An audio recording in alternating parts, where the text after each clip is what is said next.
This is the Original Copy Podcast. If this is your first time here, go ahead and give us a like and subscribe.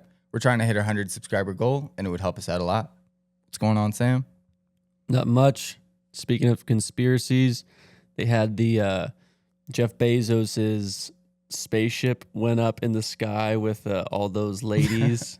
I don't know if you heard about that. I didn't hear that at all. It's been like the thing on X. It basically, Katy Perry, Jeff Bezos's fiance, and 4 or 5 other women all went up into space. So they Without Bezos or with him? Without Bezos. So it's called Blue Origin, I believe. And Dude Perfect did an episode where they won a seat and they went up to space and like videoed the whole thing, right?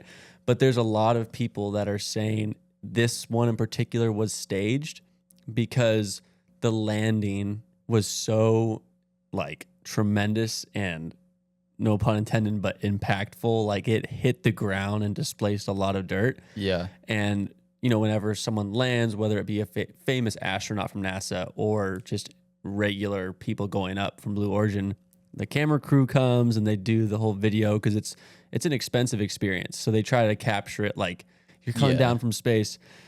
So they like land and they wanted Jeff Bezos to open the door, but the girls on the inside apparently like began to open the door before, and then they told him like, no, shut the door. So then they shut the door, and then Bezos walks in and like opens it, and it was really funny because people started making memes about like, oh man, those fenders must be like torn up and stuff because it's like, it was so funny. But then people were saying, oh, there's mannequins on it. Did they actually go up? They didn't show the entire journey up. A lot of people were saying they cut like a bunch of different camera angles. It wasn't just one camera angle going straight up. So a lot of people were like questioning it as if it was a publicity stunt. I mean, because insurance-wise, that's a lot of people going up like worth a lot of money. Sure. Like they all had very high net worth. So it's like, would they have all gone up? Would that have been staged? But then it begs the question, like all the other ones weren't staged. Like, why would this one be staged? But a lot of people have been pointing out the fact that they went so far as to stage the opening of the door or make it dramatic was like, well, does it really matter? So, I mean, I could see why he would want to do that, you know, if it was real. Yeah. It's like, you know, it's a photo op regardless. And it's still like, this is a big attention getter for his company, Blue Origin. Yeah. So, I mean, it's a win-win for him. It would be cheaper for him to fake it, I would think. 100%. And 100% possible. So, I mean, honestly, at the end of the day, I don't really care. I didn't go to space. Nobody I care about went to space. Like, they didn't find anything. There's no discoveries. Whoop-de-doo, you know? Good for them, I guess. Yeah. But, yeah, it is interesting. I don't know if that was supposed to be, like, the first women-only manned crew or whatever. Yeah, but they weren't. It's never, nobody's manning it. It's all like controlled by computers on the ground. Right. So the whole point is it's soon just going to be like you're getting sent up kind of like a roller coaster. Like you pay your ticket, you get on the ride, you have no control, and you're kind of just letting the experience happen to you. That's basically what it is. But they were trying to show like, you know, women power, like that whole thing. And then it was just funny because at the end, like they weren't allowed to open the door, and Bezos was the one that had to open the door. So I thought it was just, I don't know the intent behind it. Maybe they all just wanted to go to space, but it was very interesting to see the whole thing play out. Yeah, but it's definitely a new one. I don't know who really cares, but yeah, it's interesting. So we went and saw that Warfighter movie. You want to talk about that for a minute? Yeah, Warfare. Warfare. That's right. I started calling it Warfighter for some reason, and I was like, that's not what it's called. Probably got stuck in my head. Yeah, but Warfare was, without a doubt, one of the best movies I've seen in a while. Solid. I haven't been in the movie. We went to the movie theater and saw it, and I haven't been to a theater in over 4 years, basically since COVID. I just never really had a reason to go. There weren't really any good movies out. And especially like if it's a movie like John Wick, right? I was just going to wait for it to come on streaming because I knew it was going to be good, but I wasn't going to go pay to see it. But I've heard a lot of good things about it, about Warfare. And like that was unsettlingly good. Yeah. Like it really showed. And if y'all haven't seen it, highly recommend it. It was, I think if you look up like the best best warfighter movies in general or warfare movies in general on like, is it ICMD or something like that? IDMD? IDMB, Some whatever the IMDb. the ranking, like the movie ranking list is, like the professional movie ranking, it's like number 1. And it's been out for like a day. Yeah. Which is crazy. I mean, instant screaming reviews, and from like a lot of veterans too, which is like great to see. Yeah. For a war movie. And I'm not trying to ruin the movie. It's based off a real story and people's If you haven't seen it, go see it. Yeah, people's experiences. And at the end, they kind of show the people who played like the actors, and then them getting to be with the people who were the actual veterans. So it was pretty cool, but without spoiling it, it's definitely worth the $10 or $15 to go see it. Yeah, and it's not too long either. It's only like an hour and a half or something like that. Yeah, but I think the biggest things I took away from it, without giving away anything, is leadership under stress and how to be a leader with anxiety and your world's falling down around you, and like putting you into a perspective of, imagine you're a parent and your child is over there. Yeah. And having to see what they went through. Because some parents, their kids went over there, their kid gets blown up by a grenade. Their kid's alive, so they're happy, but they don't really know what happened. So it's like, imagine your kid got blown up by an IED or grenade or got shot or wounded, and now you see this movie. It's going to be eye-opening of like, that's what they had to go through. That's crazy. Well, and I'll just say the realism in this movie is phenomenal, top notch. Like 100%. Out of any movie I've seen, it's probably the best when it comes to actually using tactics, people being geared right, like everybody's moving correctly. Like it's super accurate on all the levels you'd be looking for. Yeah, there was no Hollywood plot. This was straight up like, it was almost like somebody had a journal entry for this whole process and they followed it to a T. I think they used 2 or 3 people's recounts of the story. One of the accounts is based off of a person who the movie was made for, based on the end credits, who it said it was made for. But there was little CGI used. Obviously, you can't recreate a movie like that. It did take place, the war in Iraq, in Ramadi is basically where it's located, but they use CGI in a very few different ways, but when they did, it was like powerful. It was very realistic CGI too. Super realistic. And it didn't enhance anything like past realism. It added to the story, and because something like, for instance, if you're talking about launching a spaceship, but spaceships were 40 years ago or whatever, and we couldn't really get the sense of what that looked like. Right. It's like they added the CGI to make it add to like, oh, we could understand. And in the theater with the sounds and the vibrations, you literally felt like you were the cameraman observing and watching everything going on. Yeah. So high good. praise to that team and the directors and the people, even the people that made sure the actors knew their CQB training and how to handle their firearms. It wasn't just, go in and fake it. It was like, you could tell people got trained, which what a privilege that would be, just to be an actor one day. Cause I saw the cast list and there aren't a whole lot of big celebrity names. Right. And to think that you just get chosen and say, hey, you're going to get trained, but you're not going to get trained just like a Marine. We're going to train you like a Delta Force operator and give you that mindset. So that way, how a Delta Force person would act, but then also how a Marine would act.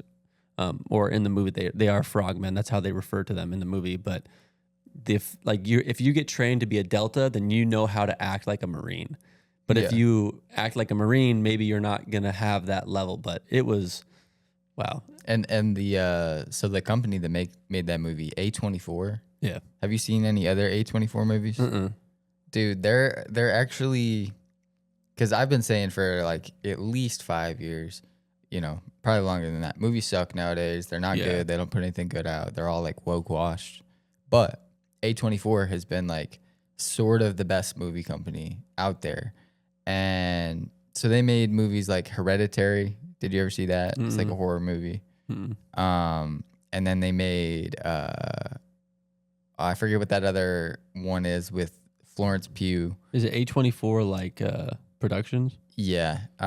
They did a Florence Pugh movie where it's like all about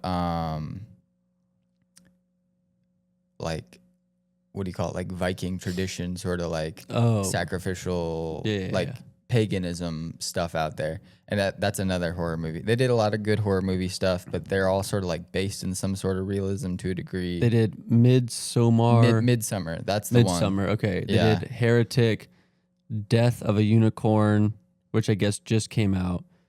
Hereditary, Baby Girl, Everything Everywhere All at Once. Right. Like, and that one was a huge movie. You got a bunch of, praise and awards. Yeah. So everything is basically post 2018 is what it's looking like. So they're relatively new. Right. Well, they came out pretty much swinging, and I believe technically we're supposed to be an independent film company to some degree, and they still have that tinge of it too. Like you can tell like artistically. But there was the one thing you could tell while watching this movie Warfare is there was no Hollywood. Right. There wasn't any. It was like, this is the plot. We were telling a story. We need to tell the story without injecting anything. And for me, that was... Yeah, it was refreshing. Yeah. So it almost... I mean, I don't want to go out and say this, but this movie could easily be nominated for an Oscar. Yeah, I could see that. Easy. I mean, because there's no, supporting actor or, Oscar-winning actor in this movie because everybody played their part so well. Right. I could easily see... Best director getting this or best war, because I don't know if they do war movie category, but if they do like best action movie, you have to. I could see them not getting it because it could be too politically correct, especially because you're showing somebody fighting Al Qaeda. I mean, come on, grow up. If you're gonna show like, I don't know, if you're gonna put like Magic Mike and 50 Shades of Grey out there, it's like. Or in horror movies and Saw and and all this different. It's like, what is the issue here? This is a real story. Yeah, but the whole point is that it could offend people, which is hilarious because to me it was the most awe-inspiring movie I've seen in a while. Yeah, that was a dope movie. Yeah, if you want to see what the reason we celebrate Memorial Day and we have people stand and be honored for being veterans, like this is why. Yeah, go and watch the movie. You'll understand why we praise the people who go and defend our country, regardless of the reason we were in Iraq. The fact that you can see people that are not evil fighting for something good, because people at the very top, and that can be conspiracy theory, like the top generals or whatever, they could have their own plan, right? And that could be evil in their desire, but like at the bottom level where these guys are actually boots on the ground fighting, they are not being evil. They are protecting one another, and it's pretty cool to see, and that's why we honor them. So I could see the next movie, if they were to do another type that, it could be like a almost like a movie around, so also just letting you guys know, it was 90 minutes, and it was 90 minutes straight of like you're in battle, and kind of it didn't jump around days or weeks. It was literally like one day, 90 minutes of that day. But like, I love movies like that. If they did like I'm trying to think of what would be another good one, but another battle, like an important battle in history, or like for instance, the JFK assassination, and it was just like that, and it was like 90 minutes of like dealing with a stressful situation. Like if they did some sort of movie like that, and I think that's the new meta for making movies is find a story where those 90 minutes are super important. And then just it's like being submerged in an experience and like really being there. Yeah. Yeah. And it's also like, I'm trying to think of other historic events that they could base that around. You could do a sports movie too with the type of filming that they did and how in depth and characters and stuff. If they did a sports movie like that, I'd like it. Yeah. but that's the thing, it wouldn't be a sports movie like Concussion when they're trying to push something like some other agenda. Like find something where there's no agenda and it's just greatness, and like it could be somebody breaking a world record in the Olympics, and it's like they've fought their whole life, and it's 90 minutes of them in that race trying to beat it. Like, but to me, it also doesn't even have to be like a huge like world changing moment or whatever. Yeah. It could just be like the struggle of one kid in like Uganda that like is going through some stuff, you know? Yeah, 100%. Yeah, I think that film style is really cool. But that company, A24, you know, they're kind of the saving grace. Like, oh, they're actually putting out some good stuff until the last movie that I saw before this one, which was Civil War. And I was severely disappointed with that movie. Some people say it's good. Did they do it? Yeah. Oh, okay. Same people.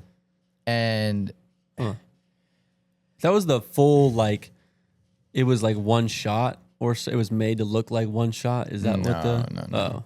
No, this one was ridiculous because so basically it's like, you know, set like a year and a half in our future. It's like an alternative reality to what we live in. I thought you were talking about old Civil War. Got it. Okay. No. But they're like, yeah, the U.S. breaks out into Civil War, and they got it so wrong because they're like, California and Texas are on one side. I'm like, no, they're not.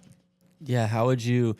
I mean, then we can get into conspiracy. Like, if the idea of California and Texas, yes, if there was a mass slaughter in all the big cities and people starved and like killed themselves off, because I mean, we talked about it in the last episode too. I think like if you have a giant amount of people that like get super sick and get septic because they aren't prepared and they're, you know, like underlying health conditions and a bunch of people die, then the conservative majority in both states rises because the other population declines, right? So I could see in that sense, like how that would make, but a lot of stuff would have to happen for that would. They would almost have to like turn on whoever their supposed leaders were supposed to be and just kind of go like the people want to join.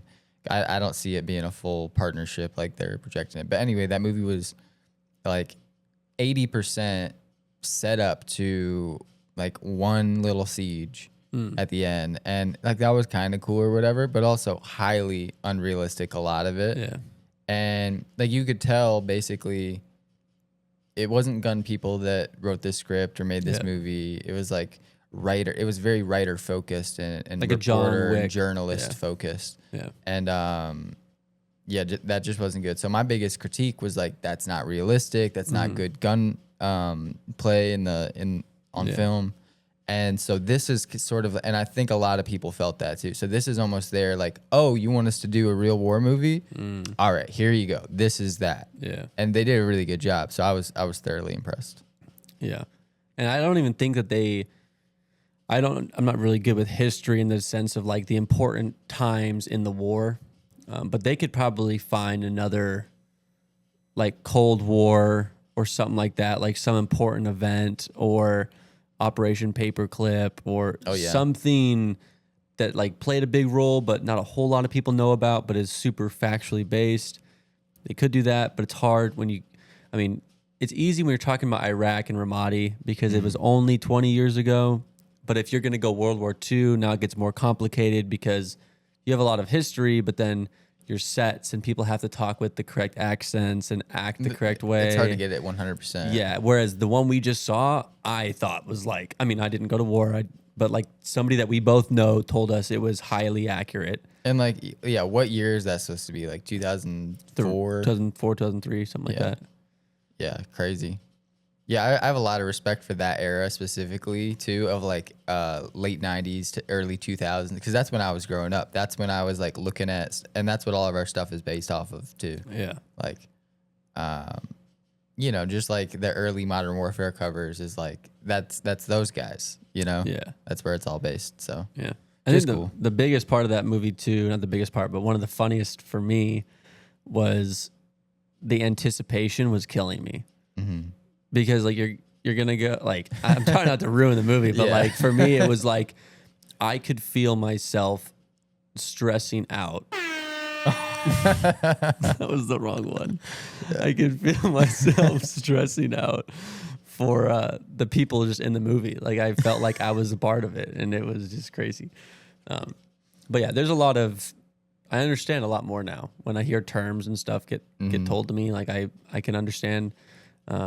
Which is pretty cool. Dude, you were talking for a second about just battles in general, like what would be a good battle. It made me think of another movie, Battle Los Angeles. Did you ever see that?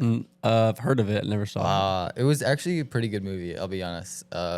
Maybe if I rewatched it, I would disagree, but it was like, modern soldiers, whatever, in LA, and like these aliens just attack like out of nowhere. They just come down into the ocean. There's these, I don't know, but it's like they're fighting a war, and it was like very much a war movie, but with aliens, and it was kind of cool. It was interesting. It was the first like modern war movie that was like, what if something new, different happened? Not just like the same. Hey, this just happened. Let's do it. Or this is old. Let's do it. Yeah. So, at least that I saw. Yeah. We also saw a preview for that like new zombie movie or whatever that was. Oh yeah, 28 years later.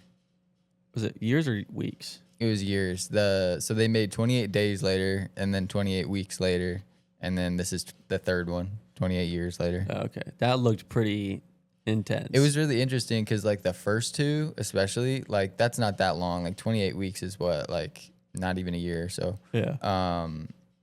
That first one, it's like, oh, zombie outbreak. People are dealing with it. The new one, it's like so far that 28 years people have been dealing with zombies. Yeah. Like the culture that's manifested there is really interesting. It's almost transformed that series from just like a straight zombie movie into this like, I don't know, like survival. And it's not like zombies like people think Walking Dead zombies. It's like people that have a mind that's been corrupted by some sort of virus, and it causes them to be a freak of nature, basically. And it's like, then you're basically the hunter versus the hunted. Or anyway, it was interesting, just the preview. But I was like, it was almost like, it felt like A Quiet Place, like like how it was produced or whatever. To me, it felt like A Quiet Place with a little bit of The Walking Dead and the the symbolism of like civilization, and then the one with Will Smith and the dog. Oh, I forget what it's called though. Come on, man! Yeah. I Am Legend. I Am Legend. So I think to me it seemed like a mix of all three of those, but it didn't look. Obviously, we don't know the plot line. It could be a terrible plot, but to me, it seemed like it was action packed and kind of a thriller. It didn't seem like a horror movie, but definitely like a thriller on the edge of your seat type thing. Yeah. But that seemed interesting. But I remember watching at least the first movie when I was a kid, and it was like very intense. Yeah. And compared to all the zombie movies that came before it, it was the most realistic depiction of zombies I think that had ever been. And I think it influenced a lot of stuff moving forward. Where like zombies used to walk and be slow and do whatever. These zombies run and they're, like just infested. And it's like, oh yeah, that would be a zombie, huh? Yeah. And I think it probably like affected the way that like Call of Duty zombies ended up and like a lot of stuff like that, Yeah. The meta changed. 100%. But yeah, it was anyway, Warfare, super good movie. If y'all get a chance to take a look at it, definitely worth your money and your time. Like I said, it's only an hour and a half, so it's not 3-hour movie dragging that, because that movie could have dragged. Like you could have dragged it out a little bit more, especially another 30 minutes. But I think it was very, very well done. When it ended, I was like, oh, that's it. But then I was like, I guess that is it, huh? Yeah, like that would make sense. Yeah, because they were just trying to show a specific point in time, which to me is just meta. Like you could just, if you just made movies about a specific moment in time, I feel like people like storytelling. And if you make a story that's like so out there, it's hard to track. There's too many loopholes. But when you see something that's like 90 minutes of someone's life, you're like, there can't be any loopholes because that's 90 minutes of their life. Like there's nothing missing. I think like history is incredibly fascinating too. And like there's so much good history that has never been turned into a book, a movie, any of this stuff. And like, why don't people just, they're looking for anything to remake history.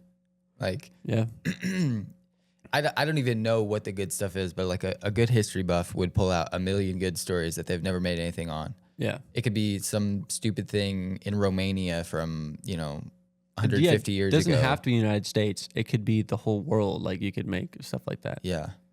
But yeah, I don't know. History is like boring to some people.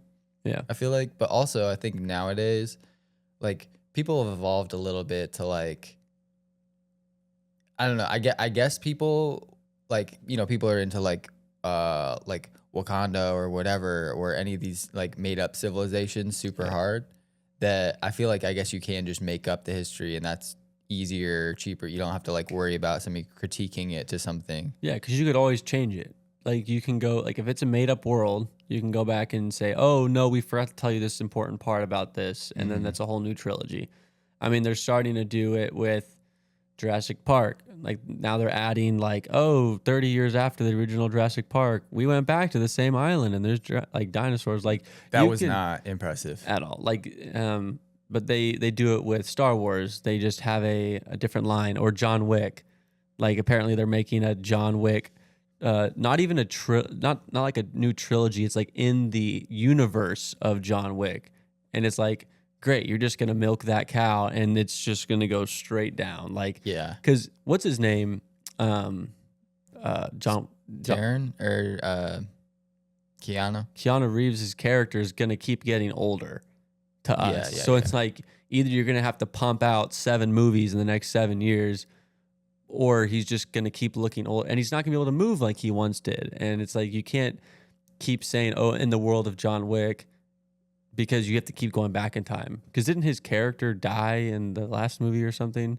I did see the last one. I didn't see it either, but I need to. I feel like I want heard, to watch them all. I feel like I heard that he did, but like if they did kill his character off, that means that you can't go forward because he's no longer alive, which means you have to go outward, which is fine. But he's getting older.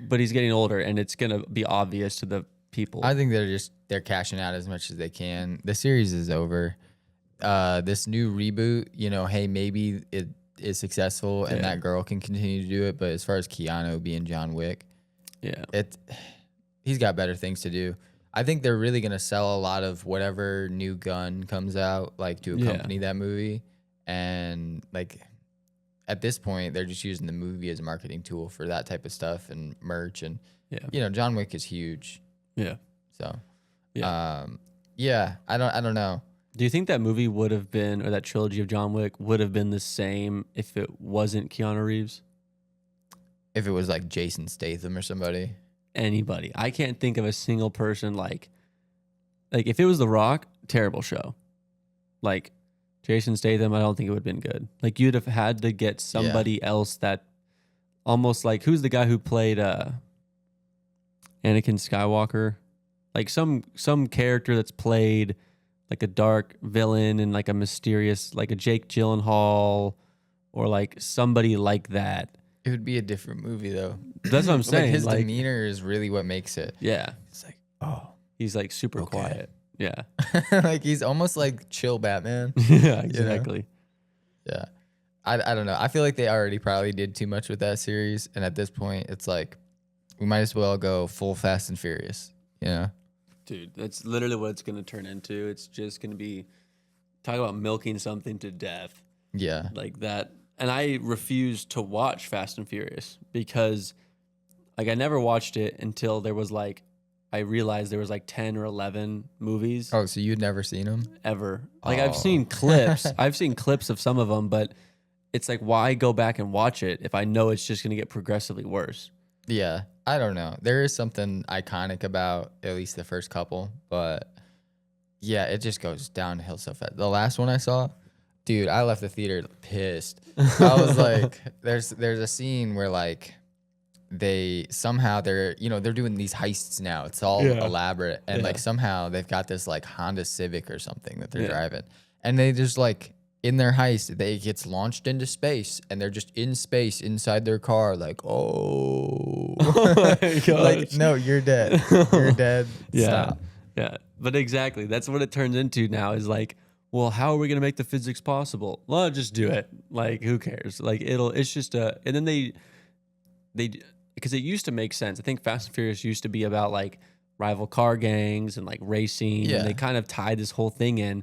But now it's just this cluster of like super animation meets AI meets all this stuff. Meets The Rock. Yeah, literally. And it's like, just had to sprinkle that in there. And then I think John Cena was in one. And like, of course it was. It's just WWE at that point. It is. That's funny. Yeah, I like the first movie and the second movie, where you're like, okay, yeah, this is racing, this is cars, cool. The third movie, Tokyo Drift, you're like, okay. And first of all, that movie is like, I don't know, like a white boy's Japanese fantasy to the max, but like super 2000, early 2000s. That it's like, okay, it's like I can't even describe it. It's super iconic, but it's also corny and like whatever. But it's worth a watch. After that, it's just straight downhill. I think, I don't know, one of the worst franchises ever. Yeah. At least to be that big. I'm surprised they didn't do anything else with Death Race. Wasn't there a Death Race 2? If there was, I didn't know. But like, okay, you know, another one that took a nosedive was Mad Max. Oh yeah, they made Mad Max and they made Furiosa or whatever. You know, the thing is, I sort of like sensed like this just wasn't gonna be good, and I never watched any of them, like these remakes here. I was just like, they're gonna mess that up. Yeah, I could feel it. That's a good actor though. The guy who played Mad Max. What was I just looking up? Fast and Furious. Yeah. What about it? Oh no. Was it Fast and Furious, like the downfall of it, or you were talking about something with the Mad Max going down? I don't know. Lost it. I was looking something up. No, I'm not. Sorry. No, it's all good. Not your fault. But yeah, it's if this could be a change in the tides towards better movies again, because we saw that in theaters. Theaters are still around. Yeah. And if you get more good movies, theaters don't have to close. People can go back, and you're keeping jobs that way. But it's also the entertainment industry keeps going up. But hopefully they learn a lesson with these good movies that, okay, if you make a good movie, people will come and see it. If it looks cheesy and you spend $250 million on Snow White, no one's going to go want to watch that, because it's like you could have made 2 really good movies with that budget. Instead, you're just trying to play a political game with, and people just don't want to, they're just a waste of their time. Doesn't it feel like you have to, like, all these movies that come out, they're like, they almost make it seem like you have to go see them. Yeah, for a lot. I mean, I don't want a movie to make it feel like I have to go see it. Yeah, the past 4 years for sure have been like, it's almost like we're worried that our movie's not gonna be good, it's gonna suck, and we're not gonna make our money back. So you need to go see this movie. Whereas, like, for me, Warfighter, I did not see Warfare. Yeah, see, I did it again. Warfare. I didn't see a single advertisement for it, and I saw like one ad on YouTube. It was like, that looks pretty good. And then I heard, oh, yeah, you know that Warfare movie's out? It's like, oh, really? Go check it out. Like, that's all it took, you know? Yeah. And for me, it's like that's where it comes from. Word of mouth is like huge when it comes to movies, because if you trust people in your life who are really good storytellers or like appreciate storytelling just like you do, and they recommend a movie, that's how you're going to draw people to go in. Yeah. You know, but it's like this was also weird. There's also those movies where like you see just the commercial and then you're like, that's a reaffirmation for me not to see it. Like, we saw a commercial, I don't know if it was a joke or what, but it was supposed to be this guy who became best friends with all these people, and then they all didn't want to be best friends with him, and then it looked like some psycho killer movie, like American Psycho. It was weird, like disturbing, and then all of the like remarks on the screen, the quotes from like the big magazines were like, funniest movie of the decade, and I was like, is this a joke? I think the whole movie is probably just jokes, but it wanted to frame it as like, you're still almost curious, like, nah, what's going on there? That guy's probably gonna do something. But nah, I think he's just like a little guy that wants to be a pal, and you know what I mean? He's a little goofy and weird. It was cringe to me, like watching it. I was like, thank you for making me not want to go see that movie. And like Paul Rudd was in it randomly. Yeah. Imagine just like that. I always think about that when these big people must be offered a large amount of money to go do some crap movie. Well, it's like, or you know, hey, I'll get you this. Yeah, I'll get you that gig, but you're gonna owe me one. And then it's like they call you, hey, I need you to cash in that favor. Yeah.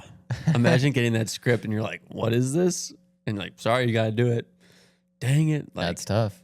It also makes me really think about, okay, how many, especially like The Rock, how many movies are these people doing at once? And like, what is that day? Like 100 a year. Yeah. Like, what does that look like to them? Like, how are they, What's their day look like? Because that would be pretty stressful. I think honestly, it's like they're half-assing it. They are. They know they can. With They don't need CGI to. nowadays, like you definitely can. I think they just show up to work. They just clock in like at like that's how they treat it, and they don't even really care what movie they're on. They're just gonna do their lines, go home. They're gonna forget about a bunch of movies they've been in. Yeah, they couldn't tell you. But I mean, they always do a good job of like promoting it all at one time, probably, so they can like get them up to speed. But like The Rock has been in way too much. Yeah, but I mean, money, dude. Money is a strong motivator to just. Aren't you sick of seeing The Rock though? No, but like at the end of the day, if he wants to ruin his name from all these movies, because some people think of it as legacy. They're like, look at what I did.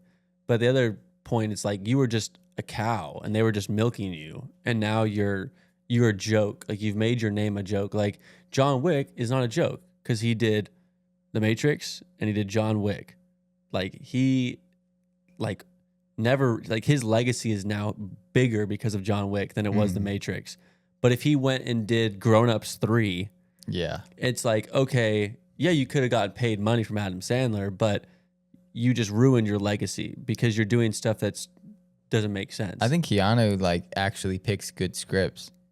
No, 100%. That's the thing. He must just not have an agent or something and just picks whatever he wants to do. Yeah, I don't know. It's pretty cool. Have you seen any other Keanu movies really? No. Besides those two? I can't think of any. He's probably been in something. But I know there's like that Bill and Ted's Excellent Adventure. That's like a old 90s. It's like, oh yeah, totally, dude. Like that's how he's acting in it. But I can't think of anything since Matrix. Yeah.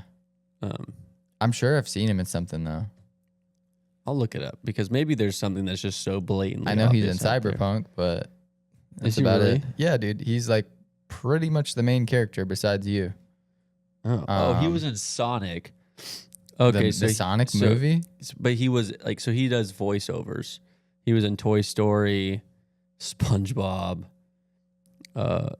Replicas, Siberia, The Whole Truth, a movie called Keanu about an Interesting. animated cat, That is interesting. Man of Tai Chi. So it looks like he's doing a lot of like fighter movies, which is good. Yeah, that's cool. So yeah, I think everything he's really known for is guns and The Matrix and kind of those types of movies. So cool. Yeah. No, that's cool. Did you ever see that that movie Lucy? With Scarlett Johansson? Yeah. I was going to watch it the other day, actually. Really? Because I came out like, 2018, 2019. I heard it was good. She's like a spy that's like brainwashed or whatever, right? Mm-hmm. Yeah, it looked like a Well, good... no, I think you're thinking of Salt. Maybe. But she's like white. No, because you're talking about Scarlett Johansson. Yeah. She has like white hair in it. Yeah, but she's like, I forget what the premise is exactly, but like there's like scientists and doctors or something, and it's like Morgan Freeman leads them all. But somehow they do some experiment on her where she's like the first person to be able to utilize 100% of her brain. Oh, that's right. And they slowly like turn it up and turn it up. Yeah. So it's sort of like, did you ever saw that? Did you ever see Akira? No. It's that animated Japanese thing from like the 70s, the late 70s, or maybe early 80s or something. Anime back then? But it's considered one of the best animations of all time. Oh. And is supposedly like it's too expensive to animate that the way that they did. Oh. And it's a inspiration for a lot of stuff that's going on today. But I forget what my point in talking about Akira was, but that movie, Lucy. Yeah, what do you think about that whole thing? Because people always say like you only use 7% or 6% of your brain or whatever it is. Do you think that's a lie? Do you think there's latent abilities that people could unlock if they just, I don't know, activated their brain or knew how? So I think since you're able to access your brain, I think you would 100% have, I think everyone would have the ability to do it. I wouldn't say it's 100% because you can't, there's some things that you just can't activate at the same time. I feel like, for instance, you have blood vessels that are like dilating or constricting because you need it to, but if you do 100% of the time, is everything just like jamming? Right. So I would say there has to be a percentage where it's like maybe everybody does like 18 or 19% on average, but if you get to like 65%, I definitely think you'd be able to. But it comes also down to like metabolism, and sugar, glucose is what gives you your brain energy, right? To be able to like make those fast movements, and it needs an energy source. So if you had somehow given somebody a massive amount of energy, or some way for their body to focus or harness energy, people could look at like a drug like Adderall or speed or cocaine or something that drops endorphins and causes your body to metabolize and gather a lot of energy. I could see that happening, but a constant, like you would have to be eating so much food, I feel like, or getting some sort of nutrition from somewhere. I mean, who knows? Maybe that's a backpack with a bunch of glucose in it and it's constantly intravenous, like, but at that point it's not natural. It's like you're getting help from something. Yeah, you make some good points in there though, because I would sort of believe that like you're not supposed to use 100% of your brain. It's almost like having an entire toolkit, and it's like I could drill this thing, I could hammer this thing, I could saw this thing. I wouldn't want to do all three of those at the same time. Like there's no point in doing that, and also doing one will probably interrupt the other, make me not be able to do it as well, cross signals sort of thing. But you brought up the point about like some sort of stimulus or like, being on a substance or something like that. That does somehow sort of activate parts of your brain that weren't working. Yeah. So yeah, if you were on some sort of like IV drip backpack thing with whatever it is. I think the way that we would describe somebody utilizing their full part of their brain is like processing time. Like a computer, if it has a bunch of RAM, it's able to make the decision super fast. There's no like trying to process, oh, that's where I'm supposed to go. You think it's more of a speed thing then? Yeah, so people have like gray areas in their head. So imagine like a speed chess player. They're playing bullet under 1 minute and they have to make decisions like super fast. A lot of that's memory, right? They're making stuff based on memory. But imagine if you were able to make decisions. So it's not like you're utilizing your whole brain, but if you want to switch subjects or try to remember something, it's instant.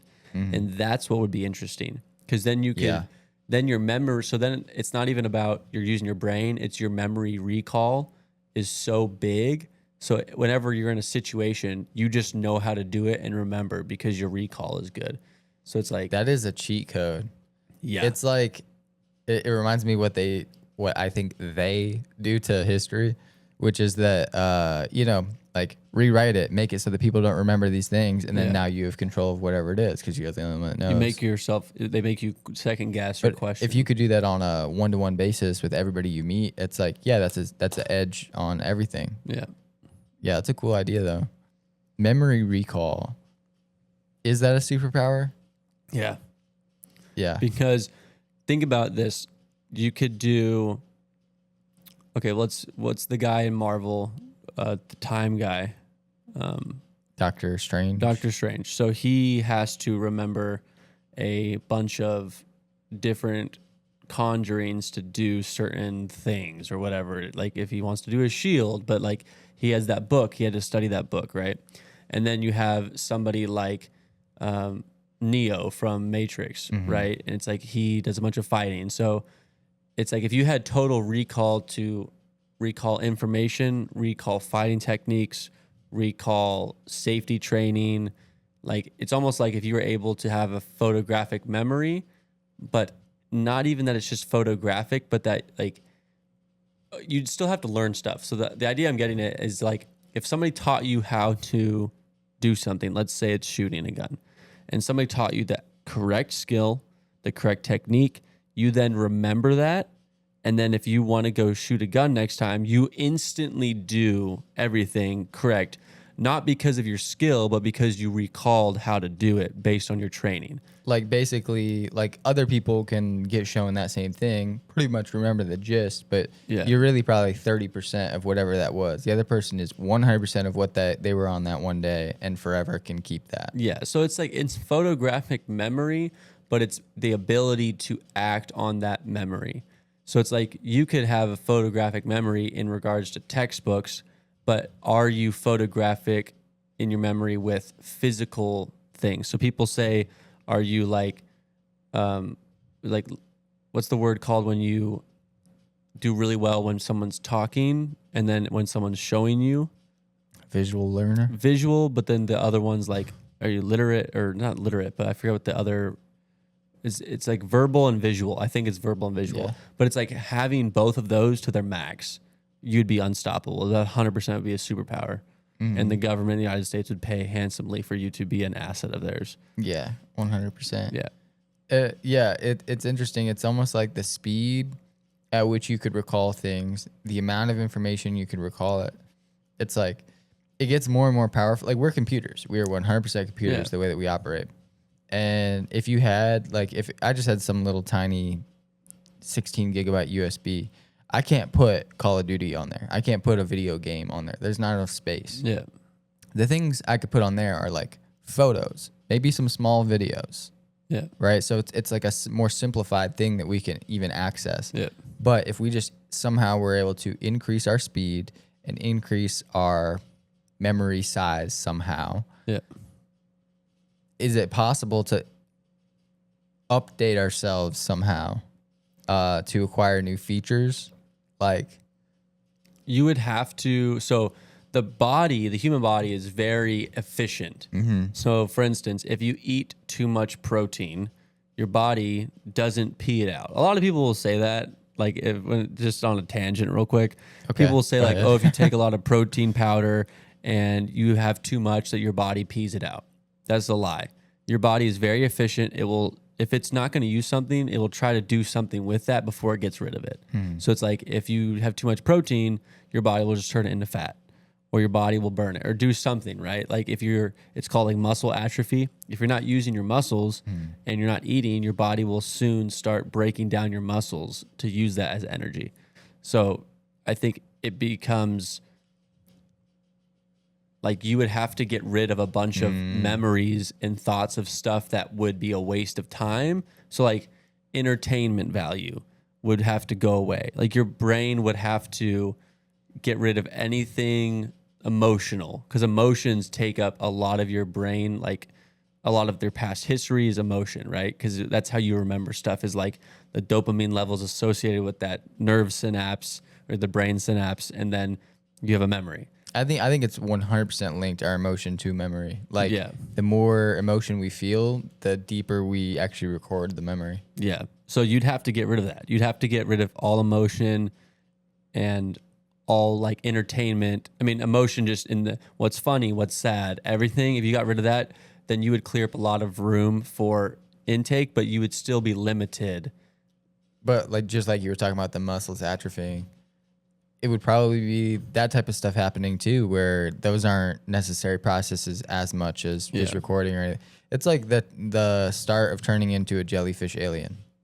Yeah. Like we were talking about. But the only thing, I think the way that you'd be able to maintain the things that you would need is kind of like Winter Soldier and Marvel, where they like start reading out of that book and it gets him like a sleeper cell. You like say the trigger words and you get that person to go back to like that mindset. It's technically brainwashing, and you would have to brainwash people to stay in a certain mindset and only give and take out information that you want either in there or not in there.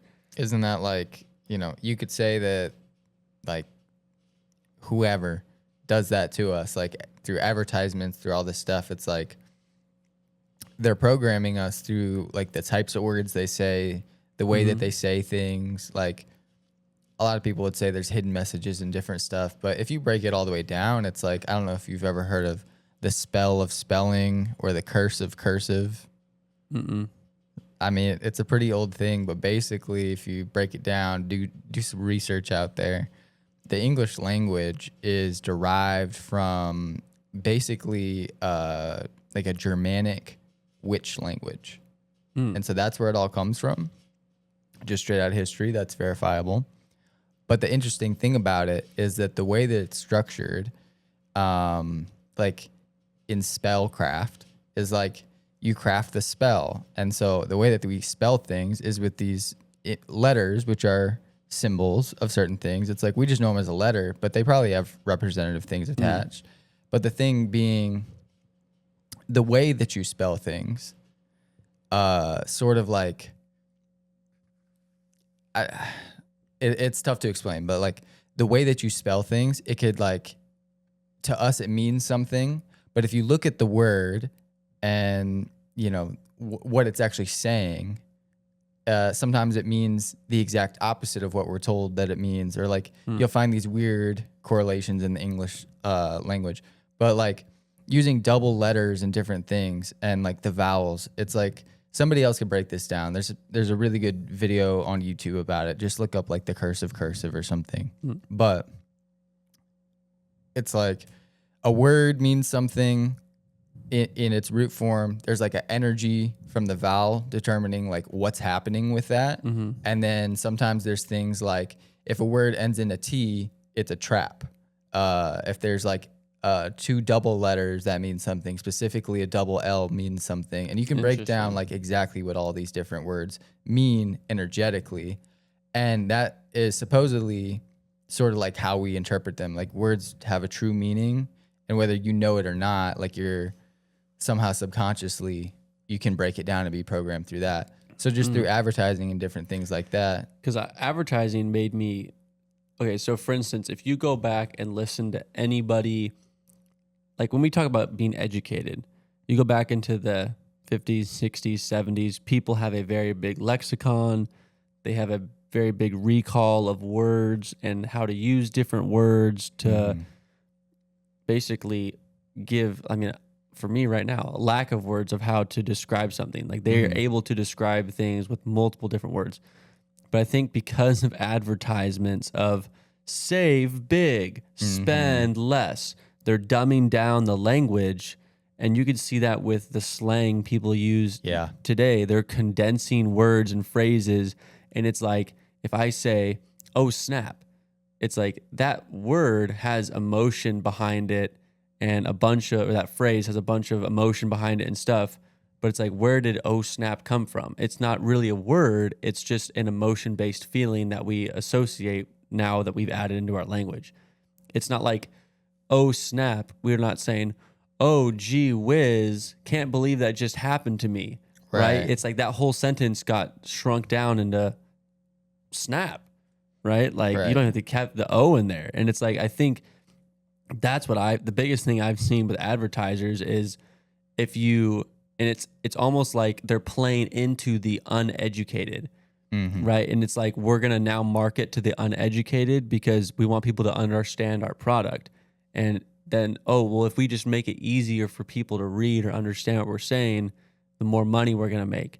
So it's almost like whether they're intentionally doing it or unintentionally doing it, they're dumbing down everybody because everyone is on their phone. Everyone wants to know, okay, how do I, find this website? I Google search, and the first thing that pops up is like the biggest hashtag, but it's not the biggest hashtag, it's just the most popular. And I think that's, like you were saying, advertisements, I think, are playing into that downfall. Absolutely. And like the condensing of it too is, turning this big sentence that you had to navigate through into like, you almost just like copied that and you're just going to paste it with Snap, right? Whatever it is, right? Yeah. And by mitigating that work and just bringing it down to that one thing, it's like everybody says the same thing, whatever it is, like whatever group that you fall in line with, it's like they're all programmed in a similar way, but they're going to reduce the amount of responses you have down to just a couple options, honestly, at the end of the day. Like it used to be like, oh, hey, I'm doing this thing. And they used to, oh, do you want it? A whole conversation. Yeah. Now it's bet. Yeah, literally. What's the move? That's lit. Like how you doing? I'm lit. Like, just, I don't know. It's just like, there used to be an opportunity like to get the mic and really say something, and then it's like all being replaced by this, like, I don't know. And it's also not good for community. I think it's also a insecurity of not being educated, that people just revert to saying stuff like that because they're afraid if they try to explain themselves and use too many words, then somebody, and especially because it's friends, it's like peer pressure, like, oh, what were you trying to say? Like, you said it weird. Like, if they say something wrong, then they get made fun of. So it's almost like people use short talk to stay, like, it like makes them feel secure. And that, honestly, now that we're talking about it, that could be the next big society divide, is those who are quote unquote literate, like educated according to how to talk, versus those who just are not. I mean, some would say that divide has already taken place a long time ago. And there's like, just the idea of slang in the first place. Yeah. It is a completely different world. And like, you have a lot of people, like code switching is a very popular thing where people will, work and operate in a certain type of space and then socially like to operate in another. Yeah. And I don't know, it's like this weird thing where you're right. At first, it's just like, oh, so-and-so says ain't instead of not or whatever, right? It's like not a big deal. Still understand what they're saying. Now it's like it's turned into a whole nother language. There is a barrier created, and it's only going to continue to go further and further. Yeah. And the less people understand each other too, like just disagreeing from a distance, it'll probably turn to hate and all this type of stuff, which obviously, Yeah. And it's a big issue. We can see AI doing it right now too. Like when they have AI have conversations with each other, they start realizing that it's inefficient to talk with a bunch of words and to be like, seen that, comprehend one another. So they just start talking like basically in binary. And it's like, that's what it's turned into, is people just being, whether it's lazy, whether it's insecure, whether they're trying to be efficient, it's getting shorter and shorter. And it's going to turn into like AI is going to have its own language. And then people are going to adopt that own language of how to talk to each other. Yeah, but also pretty soon you'll be able to just download all these languages and get everything interpreted to you and translated. It's like there's always new problems, but we're going to soon figure out how to tackle those issues. And it's going to be cool. Yeah. But also, I don't know. Right now we have such a tough time agreeing on anything, and like everybody wants to pick sides or make a side over something. In the future, I think we'll be more accepting of people just, whatever they think, don't really care. Cool, whatever, let them do that. But I think people will handle things on a one-to-one basis a little bit more. Like, I don't think people are going to rely on the government in the future as much to resolve issues, because people are going to have issues. And basically, the more diverse everything gets, the more different angles you would have to defend. Everybody is going to. And so it's like, there's nobody to be able to handle all that. It's like everybody's going to have to just be responsible for themselves. So it's like you will have to watch what you say or not and deal with consequences, whatever, It's like, I think we'll get to a point where people get beat up all the time. Cops aren't really caring about that. I think it'll just it goes back into a slightly more lawless society, but also a little bit more free in a way. Yeah. But just very, very utopian. Oh, 100%. And there's a thought that I had. So, for instance, people, we go to high school and we take Spanish, right? And people forget because you're not speaking Spanish every day. So it's like those who are also educated and know how to speak very well and are literate will soon stop learning how to be literate or stop passing it down to their kids, because there are fewer and fewer people that speak that, language of like intellect. And then it's almost like it becomes a dying language. And you could see it with English too. English has changed so much over the past like 600-700 years or however long it's been. And people used to resist the change. They don't do that anymore. Yeah. It's almost like who can change it faster. Yeah. Or who can add the new slang word to like. What bothers me the most is that like, I don't want to be one of those people like, don't steal my word. Yeah. But like words came from specific places. And like, I don't like the internet effect to some words where like maybe a word is new in a certain community or certain place, and it's for a reason. It's because of a phenomenon that's going on or whatever. And then people misunderstand what that even is, but run off with it. And then it's everywhere. And you see this bad version of it everywhere. Yeah. And it's like, so then the real thing dies out and only the fake thing exists. And now we have a bunch of like imposter slang that means nothing. And like the people that are most slang fluent, that's all they'd speak is that nonsense and that crap. You know, like people used to speak pretty deeply in slang and it would actually be communicating a lot. But a lot of that meaning is being lost. Yeah, I think that all started from TikTok too. Because each creator created their own new word, or they tried, right? It's like, who could get that word viral? And then if you have people swiping, millions of people just swiping every day, you start to pick up these words, and then they go to their social media and they start using those words. And then eventually someone's word takes off and goes viral. You have cap, lit, period, like all these different words or phrases that became viral. And eventually it's just going to be, everyone has their own language or way of expressing words or meanings. Like the word dig, like to dig a hole, could mean something totally different in 2 years. It could mean like, oh yeah, I'm going to go get a job. And it's like, what? All right. Like it could I'm gonna go dig. Yeah, like I'm going to go dig today. And it's like, what does that mean? Well, yeah, you know, like people used to dig holes and that was their job. So like, I'm going to go do my job. Like if you were in your bag in 1990, like there was probably an issue, you know, that was probably an accident. Yeah. So like just the way that, slang develops, I don't know. Do you want to tell people what in your bag means? Yeah. I mean, Speaking of slang, for the less informed, in your bag means to, be acquiring a lot of money and, you know, be in a money gaining, an opulent position, I guess. Yeah. But yeah, just getting a bunch of money, getting a bag. Yeah. You know, it's also weird to see where these terms and phrases come from, because it could be a movie, like some funny part in a movie, and someone grabs a word and it's like, oh, like The Office or something, like, oh, you remember that phrase? And then everyone's on the same wavelength of like the usage of that word, right? Or a rapper or some famous artist uses a word, like for instance, Travis Scott used fiend, right? And like everyone just uses that word.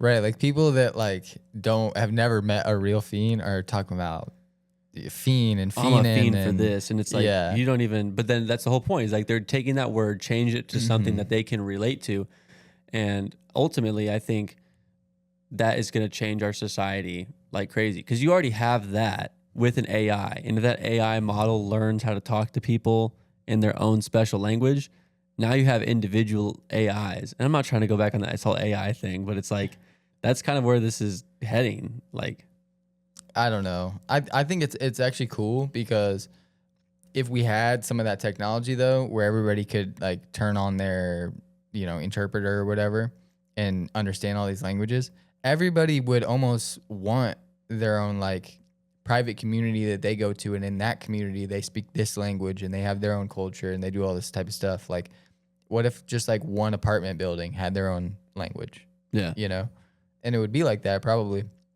But that's okay, because you could probably just download that language when you get into that apartment complex, you know? Yeah. And then when you go out into the world, you use like a common language. And so things would be kept secret better than they are right now. Like everything's out in the open, and then like people talk shit about it from across the aisle, whichever way that is, or however. And like, yeah, there would be not echo chambers like we have now. I don't know. It would just be like real centralized conversation, and not just like, hey, we need to talk about this. It's just like an open line to always be able to talk about anything that's important here.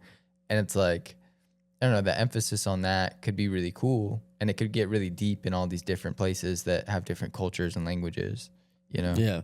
But it also goes smaller than cultures. It goes to tinier niche, like sports or football or American League football or American League West football. Like it can keep going down, kind of like you were saying, like an apartment is a small part of a town, which is a small part of a county, which is a small part of a state. Like it keeps shrinking down, ultimately leading to a very few people or a single person, which is weird because then you're gonna have people that are multilingual or bilingual according to not languages we think of nowadays, but like to slangs or dialects, as some people would say.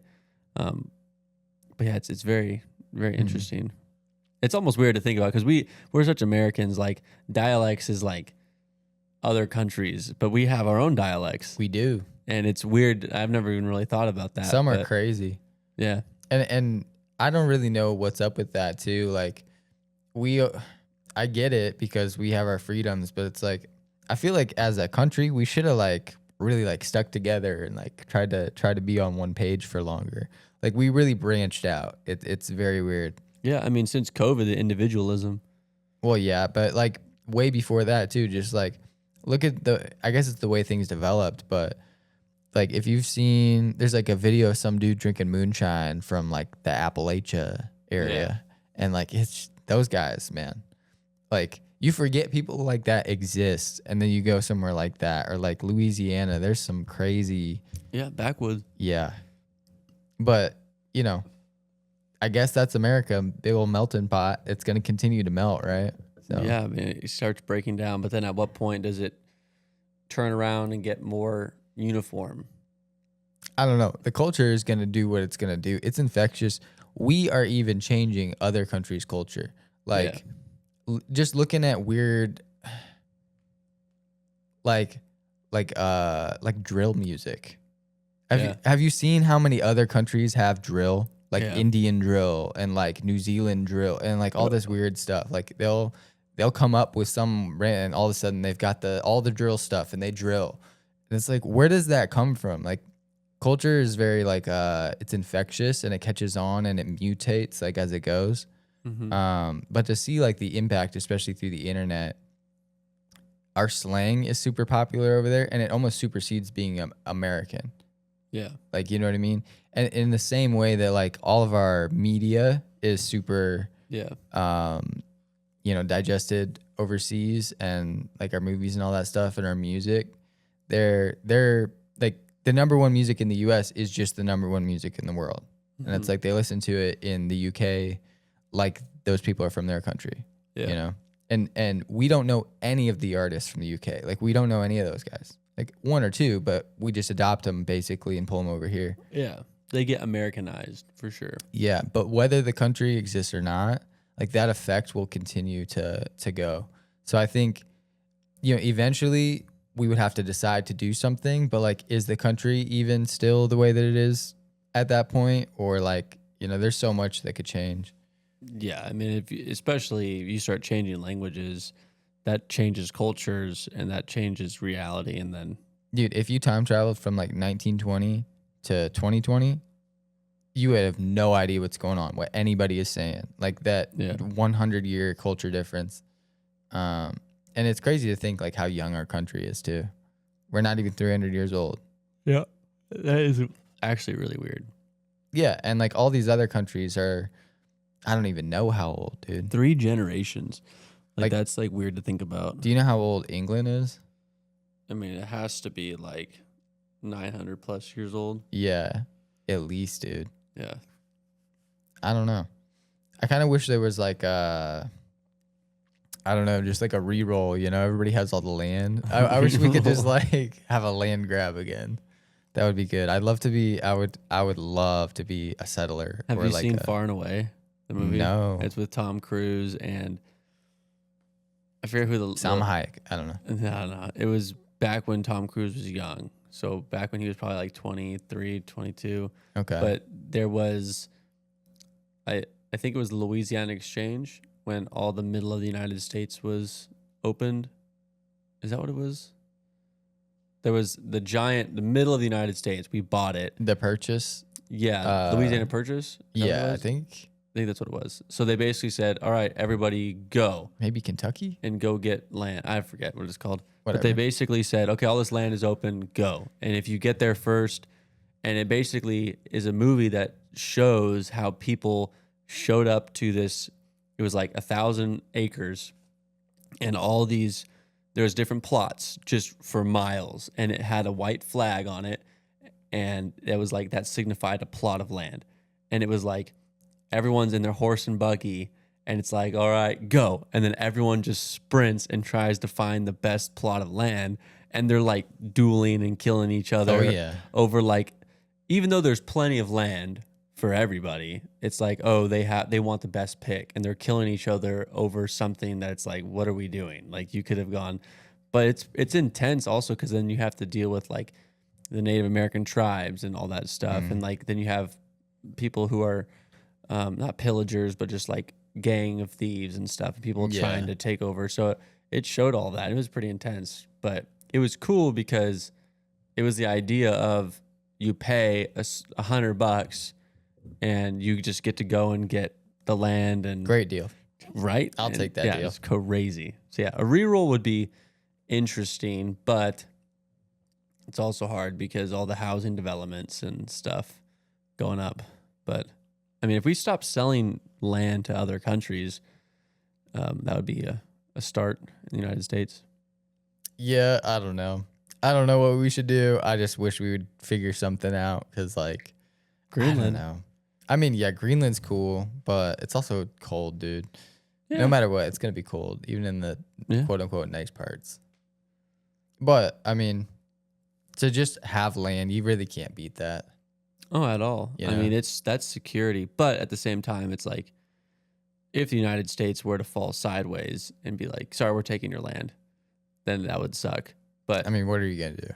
But right now, it's like, yeah, with the freedoms we have, if you like, just to have over 5 acres would be so big for your family, let alone just the value of that land goes up, especially if you're close to a big city because stuff is expanding.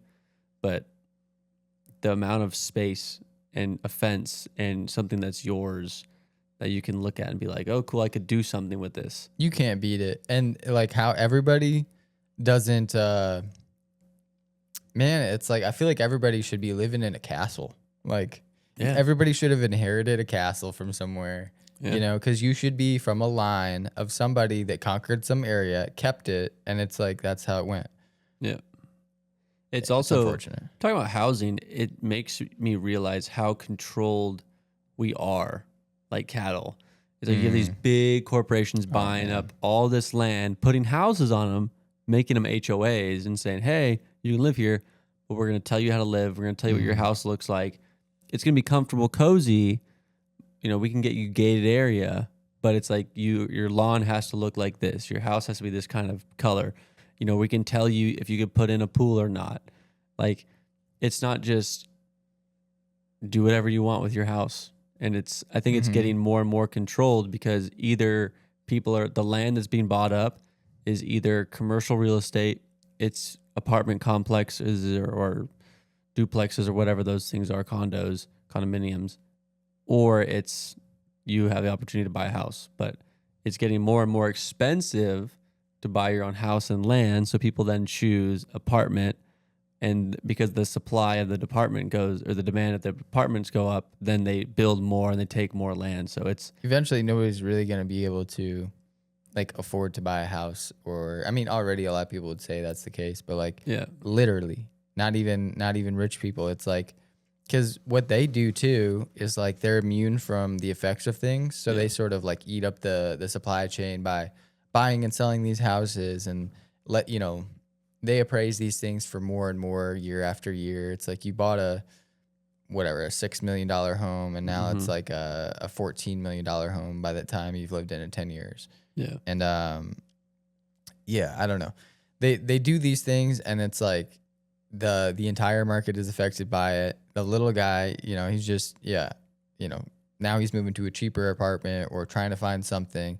Everybody's going to be in that sort of style of living. Like, it's going to fall out of fashion, I guess, to even do that type of stuff. Transportation, like, I feel like that system's going to change too. And when it does, it's going to become a lot more like public transportation is just normal. And like, because why buy a car? Right. It's like you already have all your paycheck to paycheck, and your money's going to subscriptions. So why even worry about a car payment or debt? Just use public transportation. And like it's like the Tesla service we were talking about. And even to take that further too, like what if it gets to the point where it's not even like apartments, it's like you rent a pod to sleep in. Yeah. Cause that's the ultimate, like Korea and Japan, they do that. And it's not even like you are homeless.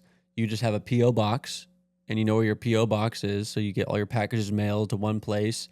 Your driver's license is linked to that PO box or whatever. And, you know, you get to go stay wherever you want.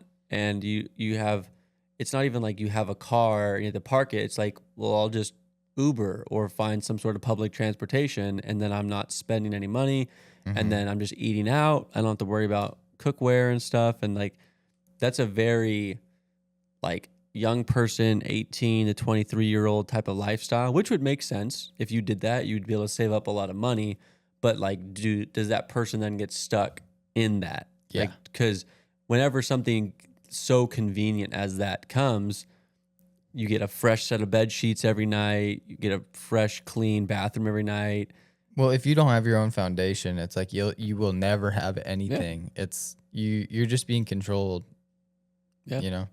And a lot of people would say like houses are a form of control, and just like even, you know, the fact that we all live in a house. Yeah. And we were talking yesterday about like the grass that's outside, how useless that is. But like they say you have to have grass. Your HOA is going to get on you if it looks bad. And none of that means anything to like just from a survival aspect. None of that means anything. We pay for rooms in the houses that we don't use, especially not for the same things we used to. Like most people don't use their dining room anymore, you know? It's like at all. These extra things, like the living room, like people used to go hang out in there. We don't hang out in there the same way. Just different little things don't quite make sense for a modern family anyway. But a house was always a product. Yeah. It was a product, you know, basically invented by the banks. Mm-hmm. And, you know, it's like, well, how could we get somebody to take a loan from us? Yeah. You know, oh, well, everybody, you know, needs, you know, somewhere to stay or whatever. And they turned it from like this shelter thing into a consumable product that's now measured and like has all this value. And there's so many, I don't know, just like sometimes like building codes will make it like, oh, well, we have to build it to code, so then it's going to be up to this standard. Well, it's like, well, since you're already doing that, you might as well do this. And I don't know, they're able to turn it into this thing where every house that's going to get built, like you're not going to find $100,000 house really. Like they're not doing new construction $100,000 houses right now. Yeah, I know. Just not a thing.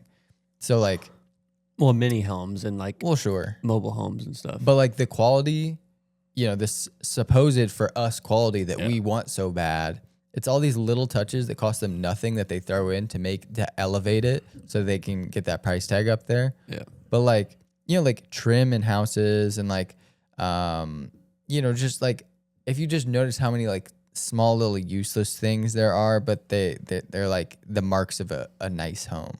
Yeah. You know, and how much they sell that to you. So yeah, I don't know. That's my 2 cents on houses, I guess. Yeah, and that's the nice thing about apartments too, is like you get to pick the amount of space that you want. Mm-hmm. But the issue with that is, and it's such a weird like spot because it's not really like conservative, but like they just keep increasing the prices, and it's like you buy your house, you're stuck in on that price. Let's say you have a really nice house and you're paying $3,000 in rent. Right. Or just mortgage. So let's say it's $4,000 after HOA and taxes and everything. You get a pretty big house for that amount of money. But then you have a 3-bedroom apartment and they're charging you $3,200. Yeah. And it's like you have zero equity into that. And it's like there needs to be like, not the government needs to force, but people need to put a price limit to get people out of apartments and into homes. And it's almost like the apartment's just like that thing that you know is stable. Mm-hmm. And then it's like that then gets you to save money and then get out to buy your home. But it's like if the prices keep going up, then people just get stuck in those. And it's almost like they want you to be stuck in an apartment so that way you don't buy land. Mm-hmm. And then this giant company like Bill Gates' company just goes and buys all the land because you've been stuck in that cycle. Well, like even if I had land, like that would be amazing, but without my own land, like even if I didn't have to acquire land, I would love to, just almost set up a camp, Yeah. and it's like everything you need, it's better than that pod, right? It's like Yeah. you can go do that pod thing, but you're stuck in, that system. You always need to find a pod. You're tied to the city or whatever that is. But if you just had a camp and you could camp anywhere and move around and do whatever you wanted, that's so much better to me, because then it's like you have your own space at least, and you can acquire things and, have all that. But moving around also is kind of nice. Like, I think we get so stuck into this, like, oh, I live here, everything is, within a 5-mile radius usually. Yeah. And we just get used to the same things. We don't explore anything, and we become creatures of habit. We get locked into as many systems as we can, and we use all of those things as excuses why we can't do anything else or switch it up. Yeah. But if we were all sort of freelance people that were moving around and actually sort of getting back to nature a little bit, that would be cool to maybe like split the difference, find some balance. I don't know. I think that would be a really healthy aspect, because if we all just centralize in these cities and basically just turn ourselves into robots, I would rather at least be a 50-50 android, like that still knows how to fish. Yeah. if that's worth anything. But yeah, I think people just you need control over your own destiny and like what you're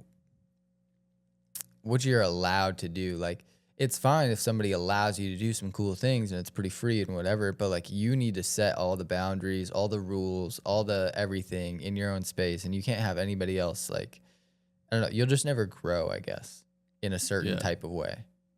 Yeah, the type of way that you would grow, get some wisdom, and then share that wisdom to people, and that's like the type of stuff that helps out a society. Yeah. So we don't have any wise people left anymore. Yeah, I mean, because the wise is just going to become AI. What are you talking about? Wisdom is on my TikTok. I just got wise. I just watched it. Yeah.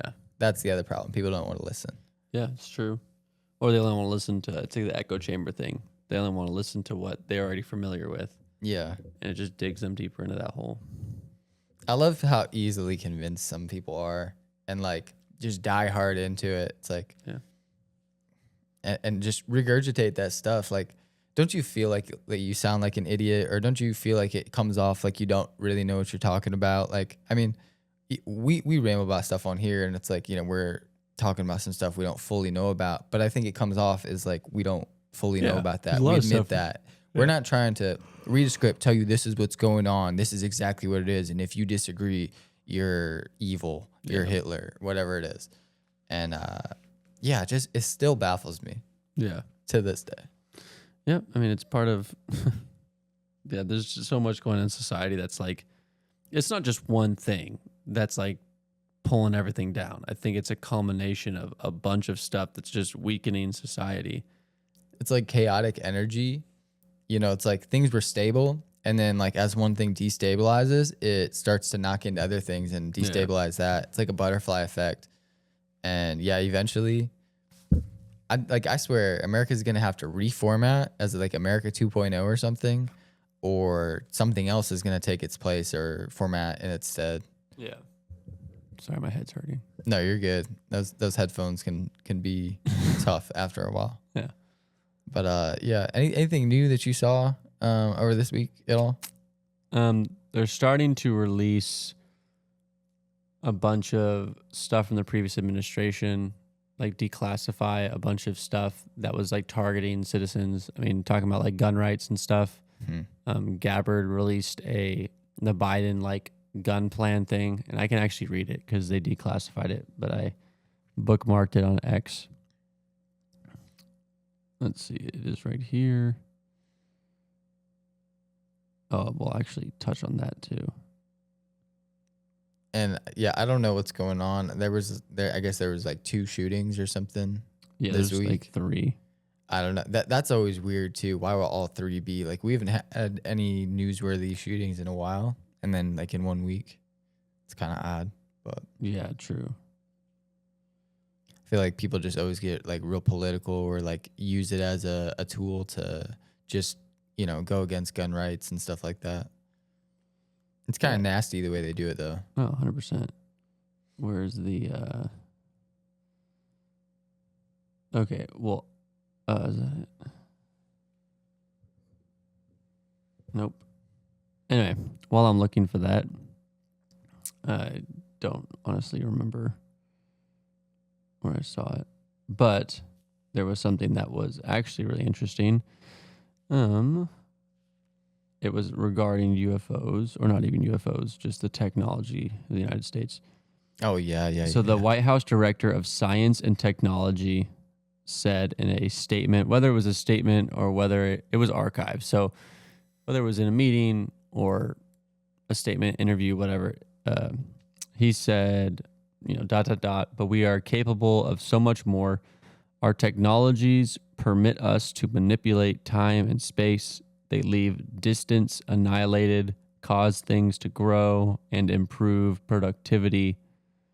As Vice President Vance said in a recent speech, the tradition of American innovation has been one of increasing the capacities of Americans as workers, of extending human ability so that more people can do more and more meaningful work, but unrestricted domestically and offshore has been a substitute for improving productivity and technology.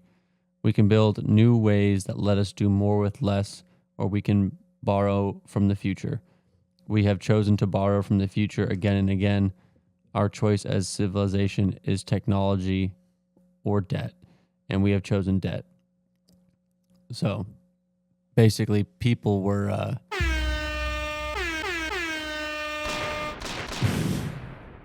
coming out and asking, like, are you saying that as a metaphor? Like, the capabilities that we would have if we were united, is that going to allow us to, manipulate time and space, but that's a metaphor for just our future? Or did he actually say we have the technology to manipulate time and space? Because I was going to say, back that up. Well, I'm pretty sure he just straight up said. Yeah. But, like, you could also tell us and be like, well, that's not what we meant, even though he just let the cat out of the bag. So for me, it's like, I can read it again in the sense it said, they leave distance annihilated, cause things to grow, and improve productivity. But we are, it says at the beginning, but we are capable of so much more. It's like our technologies. It's like, and then I think a couple days before that, Trump was talking about weapon systems, and he was saying we have weapon systems that no one has seen before and that are super strong. And it's like, would they really be bluffing because we're so close with China and this like trade war and stuff? Are they trying to bluff their way out of this and just say that we're super powerful so that way there's not a military escalation? Or are they just coming out and saying we have this? Because I think the UFO thing, Area 51, 2025, a lot of that stuff is supposed to be like redacted for the public. But if that's the case, that'd be crazy. But I think I think the government has always had capabilities of such things, and they've always hid it from the public. They've always blamed it on other things. UFO, plane crash, building blow up, or something gets hit by, it's a meteor. Right. They could make up every excuse in the book and just say it's something, yellow tape, red tape, whatever it is, cover it up. I mean, hasn't that been the play for the past 50, 60 years? Well, okay. But also, like if you look at like all the ancient, I don't know, just all these different cultures, like cave paintings even, you'll find like UFOs and stuff in like these cave paintings. Yeah. And like all these depictions of, I don't know, this alien technology, like really similar to what we're talking about recently. And then, do you really think it's new? I think like us being able to harness it is new. Yeah. So I think if we found something that was from an other civilization, let's say like we were talking about frequencies and stuff, if they found out a way, a means, like, so I don't think we just discovered a UFO. Like, it's just a spaceship underground. We discovered it. Boom, we harnessed this technology. I think we found the means of how to harness something from ancient technology. Yeah. Like, I think those people in the times of Egypt or Göbekli Tepe, like, they found a way to harness something and do something a certain way. And we discovered that there was something there. They had this technology. We discovered that technology, but then we recently, in the past 30, 40 years, learned how to harness it. And then we use that for our benefit and create the UFOs and the flying discs and stuff like that. And like those people could have found out ways to levitate something or to do something that we would say could be a UFO or the type of mystery behind something floating or whatnot. But like, I don't think that we just found a spaceship, but I definitely think we found the means to space and time. The time part is crazy. I mean, space in general is crazy, but the fact that they said demolish distance. Yeah. That's a crazy thing to say. What does that even mean? Demolish distance. Yeah, because if you think about, there's those videos that are on YouTube where it shows like the slowest thing in the world to the fastest thing that we have right now. And it's like, is that what they're talking about? Like we've demolished distance in the sense of like we've harnessed speed from like when this thing was slow to when this thing was fast? Or are they saying we have something that leaves what man knows about behind? And it's like some sort of like warp or wormhole or hyperspeed or something. Yeah, something that manipulates teleportation. Yeah, I mean something that can manipulate. Like for instance, we can't manipulate gravity or friction, right? So it's like if you're flying like an airplane, if a meteor's falling through the atmosphere, it's getting burned up, right? And at the end of the day, that's cause of friction and stuff, and that's like ripping apart. It's like, how do we get past that? Because that's like it's a limiting factor. So it's like if they found a way to manipulate that and bypass that, right? That's where it gets like insane. Because now you're talking about warp, anti-gravity, these things that would make zero sense to us and would only make sense if you watched it with your own bare eyes and you are in it in such said vehicle and you know you are sober. Like that's the only way that I think you can prove that to people. And you pair that with the manipulation of science fiction movies and books and bad encounters of people who claim to have seen something. Like you can cover up stuff and make it look like a fantasy until we were just talking about the other day. But if you need to unleash a certain barrage or armament of some sort, it's all going to come out like super fast. What do you mean? What that last part? So, for instance, an armament, right? Let's say that China blockades Taiwan, right? And our ships need to go and fight their ships. But if they have intercontinental ballistic missiles that they want to, or hypersonic missiles that they want to shoot at our ships and destroy them, we have to have a way to stop them. Right. So it's like, what if these carriers and stuff have some sort of force field device? I think force field is for sure somewhere in the equation. Yeah. Just because of like even that, like that friction thing. What if that friction is also outside of the force field? Could all be one type of technology that's harnessed in a couple of different ways. Yeah. So I think some of these techs, it's not going to be something like we've harnessed the power of the sun and we can blow up a planet. Like I don't think it's that at all, because that would be a huge whistleblower opportunity to let that out of the bag. But like just think about this. Nukes are normal. Yeah. That's a normal thing that everybody's like, yeah, that happens. That's cool. Yeah. Imagine what this new stuff is capable of, right? Because you know, like what else nuclear fission is capable of? Just creating energy in a bunch of different ways. Yeah. And there's a lot of good uses for it that are not so destructive. Yeah. But anything powerful could be destructive. Like, water is great, but if you put it in a high enough pressure, it's like going to put a hole in somebody. Yeah. So there's ways to like focus and harness things in a dangerous way for sure. Mm-hmm. That's for sure a technology. You could do that too. Yeah. It's also weird to think about. We discovered the nuclear, like we dropped a bomb right before the 1950s. Mm-hmm. That was 50 years ago. Yeah. You're telling me that our technology hasn't increased since then? Like these people found out how to build a nuke in less than 10 years.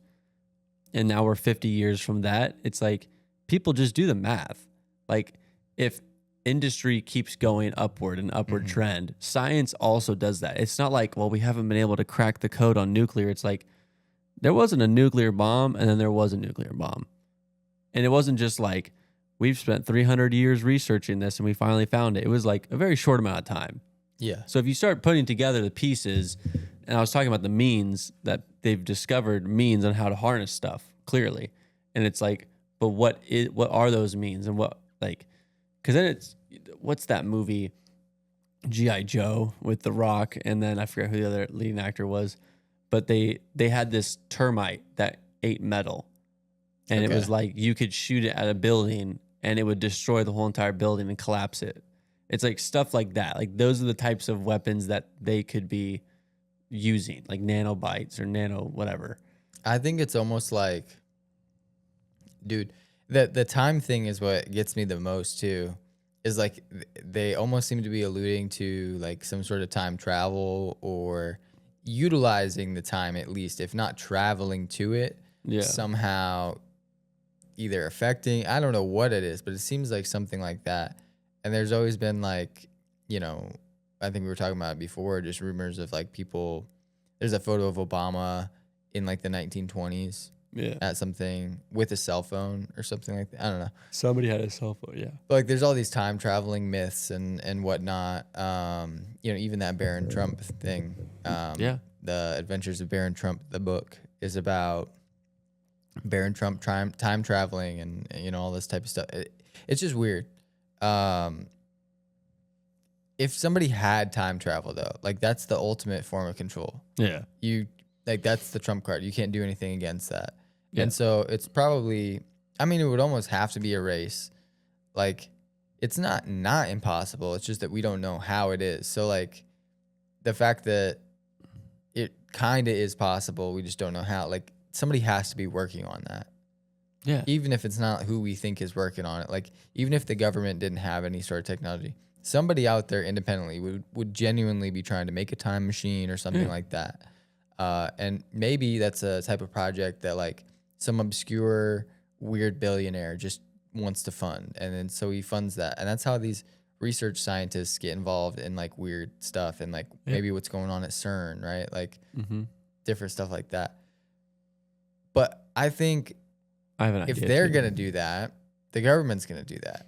And like it's a race to see who can acquire and harness that technology, reverse engineer it, and then re-engineer new devices that they can use. And it also might be the reason why AI was created was to solve these problems that humans can't. Because if you give an AI, like an AI knows how to create a nuclear bomb. Yeah. Like it could easily figure out how to do that, and it could build you one from scratch. Like if an AI was given to Iran and was saying, here, like use AI, unfiltered, unbridled, like it would teach them in a couple weeks how to make a nuke just based off like information. So it's almost like being able to harness these weapons or space and time manipulation. You can get an AI to do all the mega data dump and the processing to figure out how to do that. So the example I have is like, there's a guy who has a YouTube channel.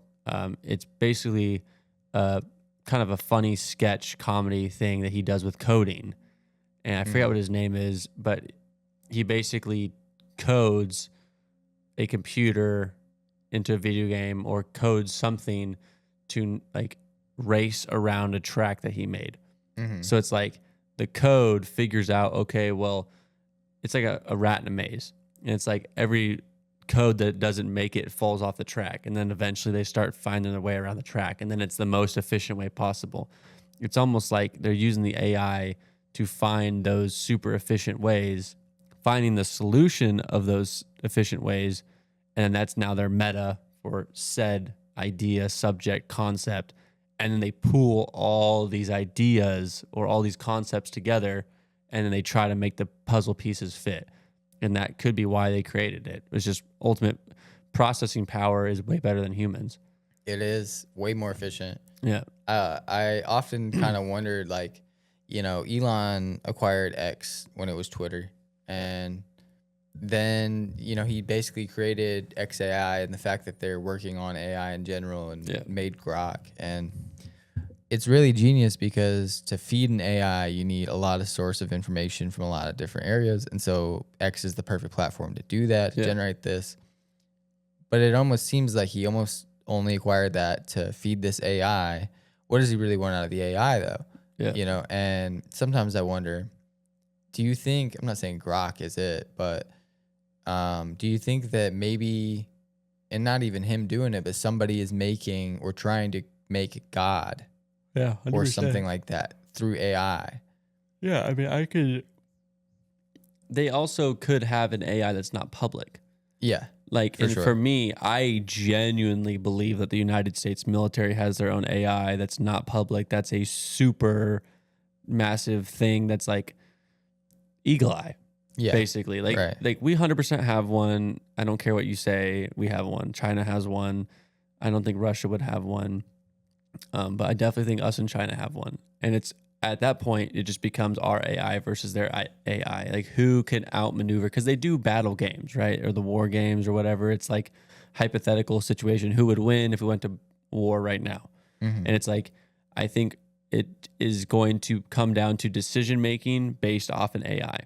So, you know, Trump recently pulled out of Israel bombing Iran's nuclear facilities.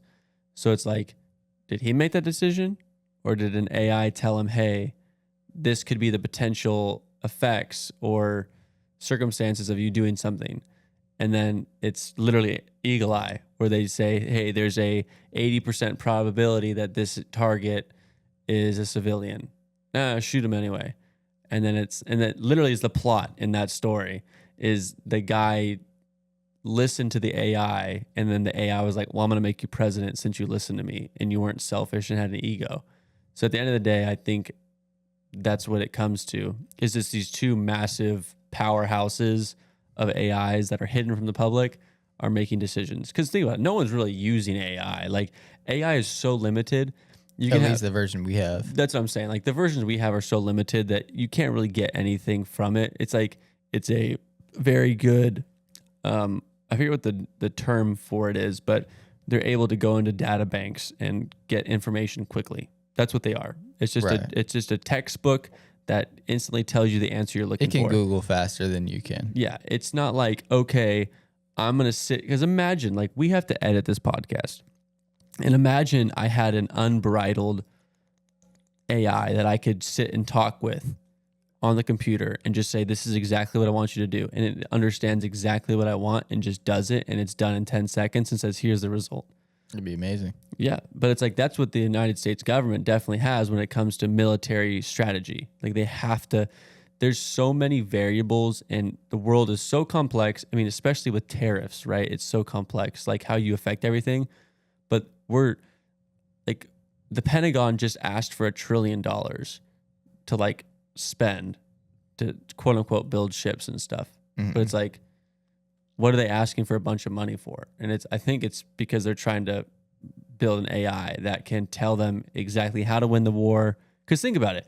You play a game of chess. We've talked about this before. You have a freaking robot playing chess against you.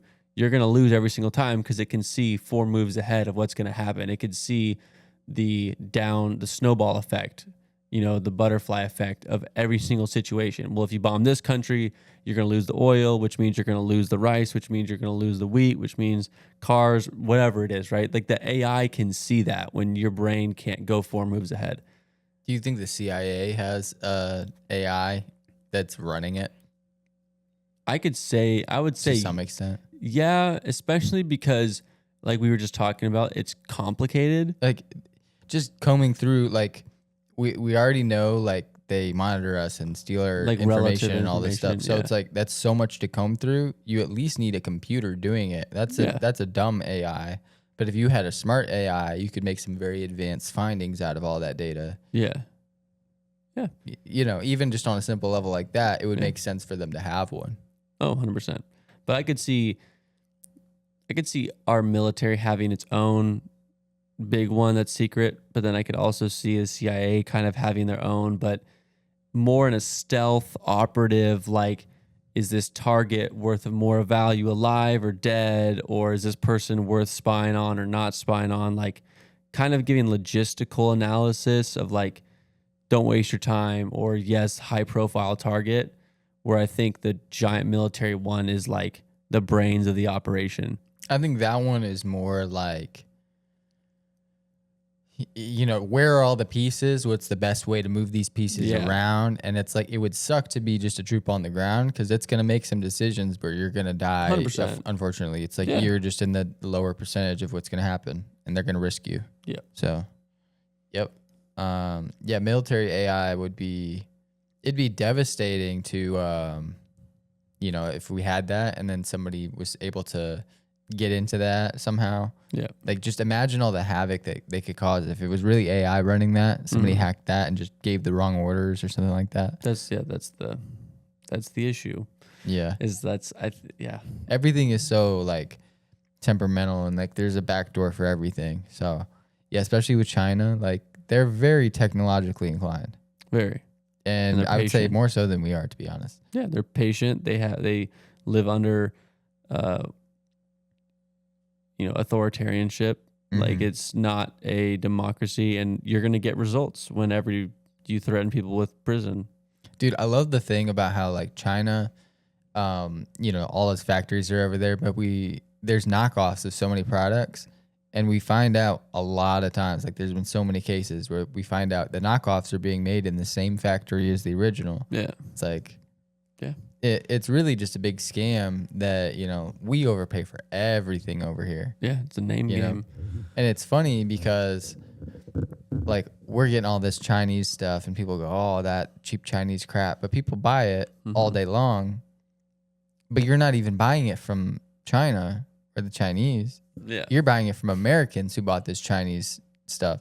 And so these Americans are the one that are really charging you all this stuff. It's like if you would just buy directly from China, I mean, right now it's a little bit different, but just in general, if you would go directly to the source, you can actually get all this stuff way cheaper. Yeah. And it's the same stuff. It really is in most cases. Of course, there's knockoffs. They're just cheaper, different versions of stuff. But like, if you know what you're looking for, like you can pretty much get anything. Yeah, I agree. And even like computer parts.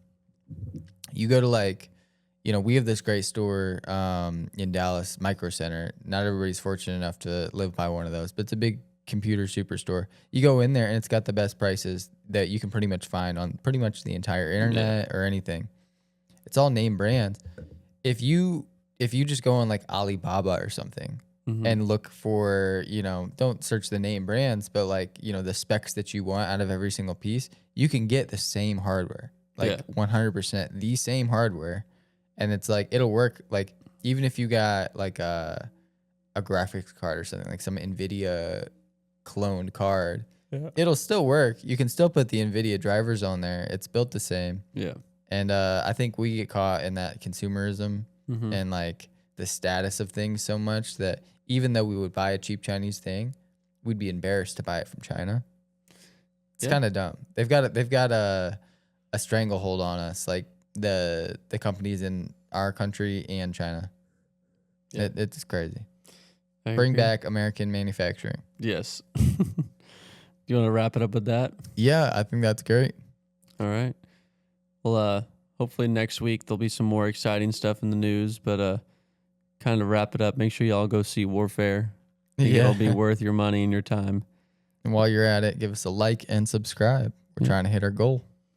Thank you, everybody. See you.